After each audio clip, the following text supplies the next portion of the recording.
Red Blue JD.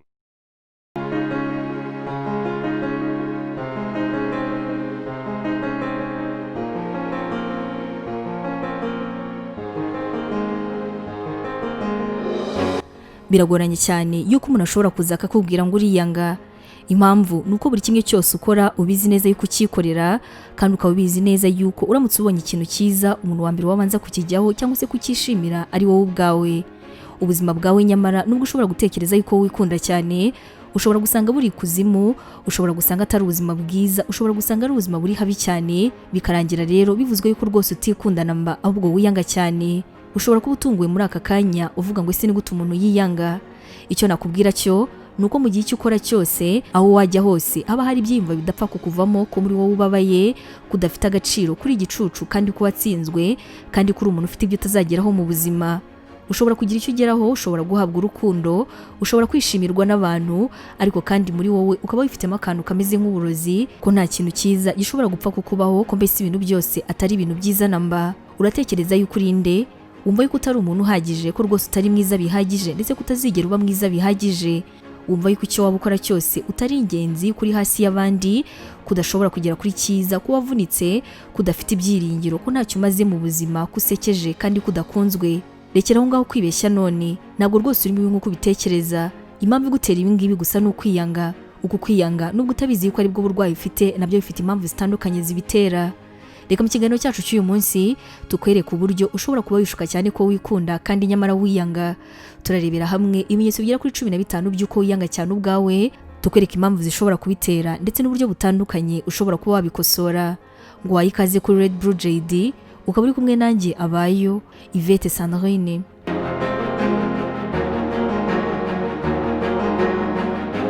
Bwa mbere na mbere, ubundi bavuze ngo umuntu ariyanga baba bashatse kuvuga iki? Kwiyanga urunuka wowe ubwawe ni kimwe no kutishimira ukuri, bijyana no kumva yuko utanyuzwa ukuri, cyangwa se kutishimiye ahantu uri, yaba ari mu rwego rw'ubuzima, yaba ari mu byerekeranye n'akazi, yaba ari imiterere y'umubiri cyangwa se ibyiyumviro byawe. Ukunze kwiyumvamo kwiyubaha gakeya, ukunze kwiyumvisha ibintu byose nabi kubera ibitekerezo bitari byo, ndetse no kwizera kuri hasi cyane muri wowe. Mu bihe byinshi kwiyanga n'ibisubizo biva ku bintu runaka bya kera byakubayeho, bikagenda biguhindurira ibitekerezo kugeza ubwo wowe ubwawe wiburira urukundo, ukumva yuko rwose kuko wowe ubwawe utikunda n'abandi bantu byabagora cyane kugukunda. Ese kwiyanga byabiterwa n'iki mu buzima? Abahanga bavuga yuko hari impamvu 3 z'ingenzi zishobora gutuma umuntu yiyanga. Kwiyanga urunuka ni ibintu bigoye cyane kuruta uko bigaragara cyangwa se uko wabyibaza. Ugomba kubanza kumva impamvu bibaho ndetse naho byaturutse mbere.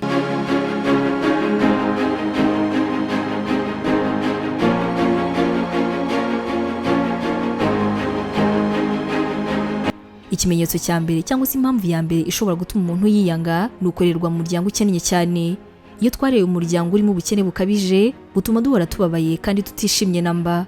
Wowe ufite byinshi witaho cyangwa se ibyo wanga cyane kandi bitakubaka, cyangwa se rimwe na rimwe byombi hamwe bikakuzira mu buzima. Twinjizamo igitekerezo cyuko turi abantu bari hasi cyane, kandi ko inenge zacu arizo zigaragara kurenza ibyiza dushobora kugaragaza.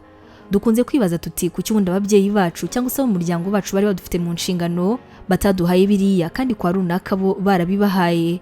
Kubera iki ubundi batatugiriye nk'ibyo bagiriye abandi?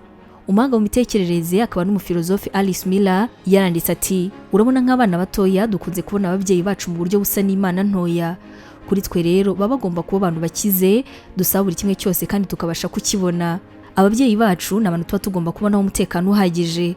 Tuba tugomba kubona yuko nta makosa bagira, ndetse yewe niyo nta kintu bafite mu byo tubasaba, hari uburyo bashobora kuduha ikintu kijya gusa n'icyo tubasaba. Kubw'ibyo rero iyo hagize icyo ubura n'umubyeyi wawe ukabona umuntu udafite ubushobozi nk'ubwo yakabaye afite, bibyara kwiyumva nk'aho hari ibitagenda neza muri twe, hanyuma yo kubishyira ku babyeyi ahubwo tugatangira kubyishyiraho. Iyi mpamvu rero niyo mpamvu ya mbere mu z'ingenzi ishobora gutuma umwana akura yiyanga, aho bimugora cyane kumva yuko hari icyiza azageraho kuko biba bigoranye cyane.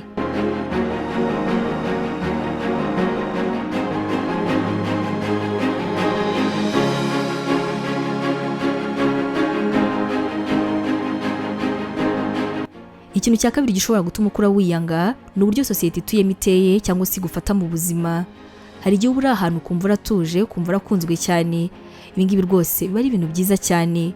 Gusa ariko ari n'ahandi ugera ukumva rwose ni ibintu bigoranye, ukumva ahantu rwose uri ntabwo ari ahantu wakabaye uri. wenda nk'iyo ugeze ku mbuga nkoranyambaga ugatangira gukoresha internet ni ibintu bikunze kukugora cyane. N'ibindi rero byatumye uhura n'abantu batandukanye cyane cyane abo mwahoranye, kuba warahuye n'abarimu bakunenga cyane kandi ugatangira guterwa isoni n'uburyo warezwe. Ibi ngibi rero bikunze kumvisha ko utujuje ibisabwa kandi bikakumvisha ko utari umuntu ushyitse kimwe nka bagenzi bawe. Iyi mpamvu rero ya kabiri ni ishobora gutuma umuntu yiyanga.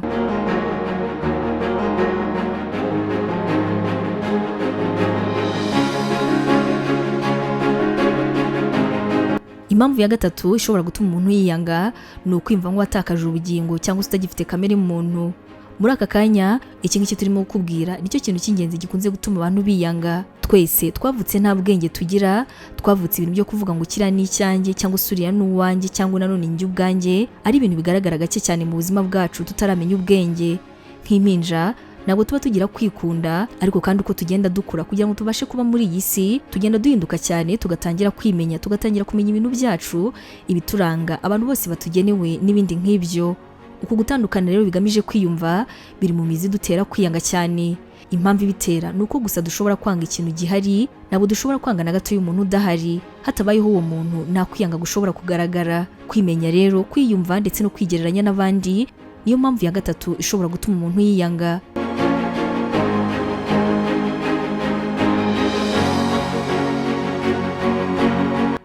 Dore none ibimenyetso bigera kuri 15 byerekana yuko ufite kwiyanga gukabije mu buzima bwawe. Icya mbere ni ukwiyanga bikabije ugahora uvuga uti ndi umusuko rwose, ndi ikigoryi, biriya bintu koko nzabigenze ne kugira ngo nzabashe kubikora.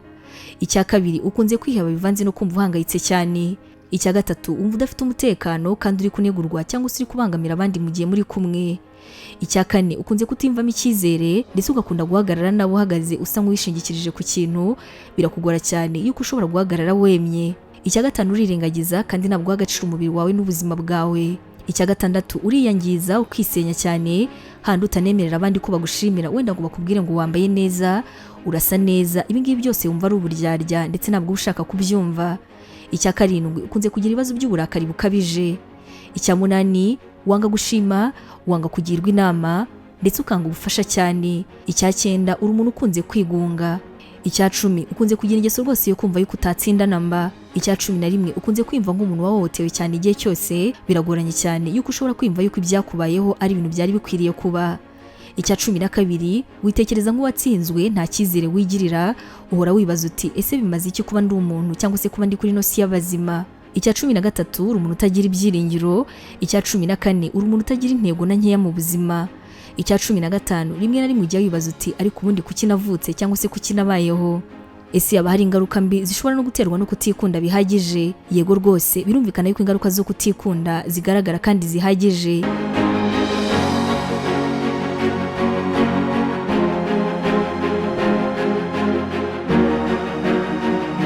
Bwa mbere biragorana cyane yuko utera imbere kuko mva yuko ntacyo ubashije. Bwa kabiri uhora uri inyuma y'abandi. Bwa gatatu amahirwe yose ubonye uyatereraho kuko mva yuko atagukwiriye. Nta cyizere ujya wigirira, byanakugora cyane rwose kwirwanirira. Mu buzima bwawe hakunze kugaragaramo agasuzuguro kuko utabasha kwivugira kuko nyine utikunda. Ese haba hari icyo wakora ngo wirinde kino kibazo cyo kwiyanga? Yego rwose hari ibihari bishobora kugufasha mu buzima bwawe kandi bigatuma none utangira kwikunda. Kwemera yuko hari aho ubushobozi bwawe bugarukira, ukemera intege nkeya zawe maze ugatuza ntushake kuvuga amagambo menshi cyane cyangwa se gutekereza ibintu byinshi bibi bituma wumva amahoro mu mutima wawe kandi nta kintu giturutse hanze kiguhungabanya ngo bitinde mu mutima wawe. Uburinzwe n'ubwo bucecekeye kuko nyine uri umuntu utuje. Nk'uko ikinyamakuru Vita Gracia kibigaragaza, umuntu ufite urusaku mu bitekerezo yumva buri gihe ari kuganira n'abandi, ahora yivugaho ibintu bibabaje, ahora yumva yuko ari umuntu udashyitse kugira ngo abantu bose bamugirire impuhwe cyangwa se nanone bamwiteho cyane. Ni umuntu udakunze gushimishwa n'ibyiza byabaye ku bandi kandi nubwo atabivuga ntabwo bikunze kumushimisha. Niba rero uri umuntu utikunda wakaba wiga kubana n'abandi kuko ibintu byose bikubaho ukuntu kose umeze hari umuntu ushobora kukwakira. Hari ibintu kandi ugomba kugerageza mu buzima bwawe. Icya mbere ugomba kwiga gutinyuka ukumva ko mu gihe icyo ari cyo cyose uri kuvuga cyangwa se kugira abandi inama nta kintu bitwaye. Gerageza mu buzima bwawe guhangana, wumve yuko nawe hari icyo wakora kandi rwose ukaba wa mbere muri icyo kintu. Gerageza kandi n'ibindi bintu bitandukanye bishobora kugaragaza yuko uri umuntu ufite kwikunda muri wowe. Ikindi kintu cyagufasha ni ugukora umwitozo wo kwitekerezaho cyangwa se meditation nibura iminota 30 mu munsi kandi ugahitamo neza inshuti zawe, ukagendera kure abantu bavuga abandi nabi, ukinego yo kwimenya ndetse no kwikunda uko ari mwe kandi ukumva yuko kugira urukundo abandi nta nyungu rubategerejeho ari bwo bukungu buruta ubundi. ugomba kumva yuko ukeneye gutuza ndetse no gutekana muri wowe cyane kandi bitajyanye no kwiyanga. Iyo ufite umutima utuje ndetse n'urimo ruvuga ibyubaka gusa, ntabwo ushobora kurwara indwara yo kwiyanga, ntabwo ushobora kurwara indwara yo kubura ibitotsi cyangwa se ngo urware umutwe udakira. Ntushobora kugira umunaniro ukabije cyangwa se umubyibuho ukabije. Uba ufite n'amahirwe yo kutazarwara indwara z'umuvuduko ukabije w'amaraso. Ahangaha rero niho ugomba guhera wumva yuko ukeneye gutuza ndetse no gutekana mu buzima bwawe. Ikindi kintu ugomba gukora ni ukugerageza kwikunda ubwawe. Abahanga bavuga yuko bitabaho kutabasha gukunda mugenzi wawe nawe ubwawe utikunda. Uhora wipfobya, uhora wumva yuko ntacyo umaze. Ukunze kwibaza yuko icyiza ari uko wapfa. Niba utekereza gutya cyangwa se niba ari gutyo ubayeho, zirikana yuko uri kwishuka kandi rwose yuko ubayeho nabi cyane. Ubundi iyo ubashije kwikunda cyane, ureba ibyiza wiyiziho, warangiza ukabikora neza kurushaho. Ahangaha noneho niho utangira kwimenya neza kandi ugatangira kwishimira ubuzima. Ubwa gatatu, ugerageza kwishushanya. Hari abantu batishimira uko bari bakagerageza kwishushanya mu bandi kugira ngo babashe kumera nkabo, burundu batangire gukundwa cyangwa se bikunde. Igitangaje utazi nuko burya umuntu yishushanya bakunze kubazwi neza n'abo yishushanyaho, maze bigatuma mutakariza icyizere ntibabimwereke ariko kandi bamuzi. Icyizere ni ukwiyakira ukuri, ndetse ibyo ngibyo akaba ari nabyo ugaragariza abantu, dore ko bizabafasha kukwakira ukuri kandi banabigukundire cyane. Ikindi kintu, tega amatwi abandi. Uko abantu bagukunda, bakwizera ndetse bazagusanga bagukeneye inama n'ubufasha, ni ibintu bizagufasha cyane kwikunda. Uvuga ko udafite umwanya cyangwa se ko bitakureba. Tega amatwi mugenzi wawe witonze, noneho umuganirire, yewe unamugira inama. Ibi ngibi ni ibintu bizakongera inshuti nyinshi kandi zikugirira icyizere, yewe zinagukunde. Bizatuma wumva wikunze, bizagutera kubona yuko uri uw'agaciro, maze nawe utangire kumva wikunze. Ikindi kintu wakora, gerageza kwerekana uruhande rwiza cyane mu buzima bwawe. Nibyo koko nta muntu wari umutagatifu, buri wese agira amakosa ndetse n'ibintu bibakora. Nta nubwo umunsi wose rero ushobora kukugendekera uko wabyifuzaga, ariko kandi nta nubwo ari ngombwa kwereka buri wese uko ubonye ko wababaye. Niba warakaye uyigaragariza nawe utarakariye, kuko abo ngabo ni inzirakarengane. Niba uvuye mu kazi wagiranye ibibazo n'umukoresha wawe, wigira mu rugo ngaho mubana ari wabigenderamo, ni ibintu bizatuma nabo bakubona neza, mwishimirane, ari nabyo bizakugarukira noneho wumve ko ubwo nawe udateze ibibazo abandi, noneho ukunzwe, maze bigufashe kwikunda. Ikindi kintu wakora kikagufasha kwikunda ni ugufasha abandi. Gufasha ntabwo bisaba kugira ubutunzi bwa mirenge, ntabwo bisaba imbaraga z'indengakamere, ahubwo ibintu bike ufite bishobora kugufasha kwikunda cyane. Ubufasha bwa mbere ni umutima w'impuhwe, gutega amatwi ufite ibibazo ndetse no gutabara abagutabaje. Ukugishije inama mutega amatwi, umuha inama ya nyayo koko, kandi wishyire mu mwanya w'abandi kugira ngo bibashe kugufasha. Ibyo ngibyo rero bazabizirikana kandi bazabigukundira cyane. Uko uzabona abantu bakwizeye, uko uzabona yuko abantu bakwifuriza ibyiza, ni ibintu bizagufasha cyane. Ikindi kintu wakora gishobora kugufasha cyane nuko biribona bigirirwa abandi nawe bishobora kukugirirwa. Ibi ngibi ni ibintu ushobora kwibwira yuko byoroshye, nyamara ariko burya bikabisaba byinshi kugira ngo ubashe kubigeraho. Ese ujye ubona yuko abandi hari n'umwe ukwiriye gutukwa? Niba ari oya, nawe rwose ntabwo ukwiriye gutukwa. Mbere yo kumva yuko hari ibikwiriye gukorerwa abandi kandi nawe byakagukorewe, banza wibaza uti kuki atari ngiye byabanza gukorerwa. Nufata abandi uko wifuza yuko bagufata uretse no gukundwa, uzanubahwa, binakugarukire nawe wikunde. Ikintu cya nyuma kizagufasha kwikunda ni ukwihesha agaciro. Iyo utaye agaciro uratabwa, iyo utimenye ntawe ukumenya, iyo utiyubaha rwose nta muntu ukubaha. Ntabwo wamenya aho ugiye utaramenya aho uva, cyangwa se ngo umenye aho uzajya utazi aho urimo guturuka. Wowe ubwawe ihesha agaciro, gerageza kumva yuko uri umuntu ushyitse, abandi bazakaguha ndetse banabigukundire. Ibi ngibi ni ibintu bizagufasha kwikunda ndetse no kwiyubaha cyane, kuko uzaba ubyumva yuko rwose uri umuntu utandukanye n'uko abandi bashobora kubitekereza. Mu gusoza, uyu muhanga mu mitekerereze Alice Miller yavuze yuko kenshi abantu bakize iyi ndwara yo kwiyanga bashobora kurenza urugero, noneho bakanarwara indwara yo kwikunda bikabije. Avuga yuko rero icyiza ari ukugerageza gutwara ibintu mu buryo butuje ndetse no kudakabya, kuko ari ibintu bizagufasha cyane mu buzima. Umaze rero kumva ibimenyetso bigera kuri 15 bikwereka yuko uri umuntu utikunda, wamaze kumva impamvu zitandukanye zishobora kubitera n'ubwo hari n'izindi, ndetse n'uburyo bw'ingenzi ushobora kuba rwose wabirwanya. Ibyo byose rero ukaba ushobora kubigerageza kuva none. Tugeze ku musozo w'ikiganiro cyacu cya none. Wakoze cyane kubana natwe, wari kumwe nanjye Abayo Yvette Sandrine.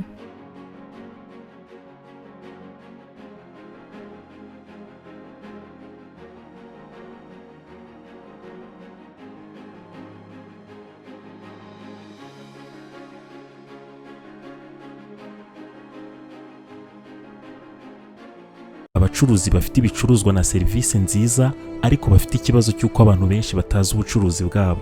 Hari icyo wakora, ibihumbi n'ibihumbi by'abanyarwanda bakarara bamenya ibikorwa byawe. Muri Red Blue JD bakwereka uko ubigenza ubucuruzi bwawe bukamenyekana kandi n'abakiriya bakarushaho kukwegera no kukwizera. Bafotora ibikorwa byawe, bagasobanura ubuziranenge bwabyo, bakanabimurikira abakiriya. Bafotora abageni, bakanababikira video z'ubukwe bwabo kuri YouTube ku buryo nta kibazo cyo kongera kubura amashusho cyabaho. Abaririmbyi babakorera amashusho y'indirimbo zijyanye n'igihe, bakanabafasha kumenyekanisha ibihangano byabo. Abantu basobanutse bamaze kumenya ibyiza byo gukorana na Red Blue JD. Abakorera munsi y'isoko rya Kimisagara werekeza Nyabugogo. Wahamagara kuri 0788 36 53 55. Byigeze bikubaho kwitabira ibirori, inama cyangwa se ibindi bikorwa bikaba uhari ukabikurikirana kuva bitangiye kugera bisoje, ariko nyuma y'ukwezi kumwe ugatangira kwibagirwa bimwe mu bice by'uko uwo muhango wagenze kandi wari uhari? Niba urimo kureba aya mashusho, nuko udashobora kwihanganira kureba amashusho no kumva amagambo atari meza. Turi miliyari 7 z'abantu kuri iyi si. Abarenga miliyari 4 muri twe dukoresha internet. Buri wese muri twe arihariye, ateye ukwe, afite ibyo akunda ku giti cye adahuje n'undi uwo ari we wese. None niba dutandukanye, kubera iki twagira ubwoko bumwe bw'ibirori? Kubera iki inkuru zacu abantu bazi barakimwe? Ntabwo bikiri ibanga ko ari we wese ko uyu munsi Red Blue JD ari kompanyi ifata amashusho ikanayatunganya, igakoramo inkuru cyangwa se ibyegeranyo bidashobora guhaza ijisho cyangwa se ugutwi ko ari we wese inshuro imwe. Red Blue JD ni inkuru yo kubara, ariko cyane cyane ni inkuru ivuga uburyo abantu bafata amafoto meza y'ubukwe n'ibindi birori. Inkuru y'uburyo babika amashusho y'ibirori n'ibindi bikorwa kuri internet, ubwo ukabubonye uburenganzira bwo gutunga amashusho yawe ubuzima bwose. Nta muntu nzi wakoze ibirori, inama n'ibindi bikorwa ngo areke gushimishwa no kongera kugira bya byishimo cyangwa se kwiyumva nk'uko yiyumvaga cya gihe. Ibi bikaba atagombye gusubiramo bya birori, ahubwo akabikesha amashusho n'amafoto yafashwe mu buryo bwiza. Umuntu wese uvuze ibirori bishingiye ku muryango no ku mibanire abavuze ubukwe. Uvuze ubukwe bwagenze neza, abavuze amashusho n'amafoto yabwo yafashwe neza. Uvuze amashusho n'amafoto yafashwe neza mu bukwe, mu nama no mu bindi birori, abavuze Red Blue JD. Red Blue JD ni indi nyito bakoresha iyo bashaka kuvuga filime mbarankuru zikozwe mu mashusho meza n'ubutumwa butava mu mutwe w'uwabwumvise. Hari ikibazo kimwe kirebana n'iyi ngingo. Ibi byose mwabikoraga mute Red Blue JD itaraza? Abakorera munsi y'isoko rya Kimisagara werekeza Nyabugogo. Wahamagara kuri 0788 36 53 55.